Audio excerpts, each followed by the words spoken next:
Bharat brand. 1. Nation 1 fertilizer. 1. Nation 1 fertilizer scheme is going to be implemented in the country from the 2nd of October 2022.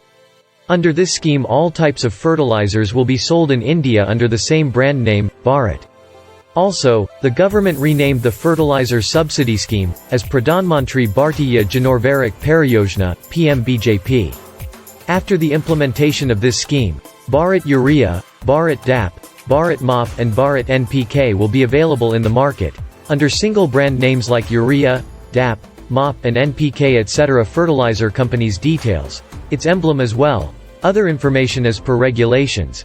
This new brand name and logo, along with the subsidy title, will occupy 2/3 of the printable area on the bag, while 1/3 will be used for. The objective of this scheme is to control black advertising by fertilizer companies and bring transparency in the system. Due to which the demand of these brands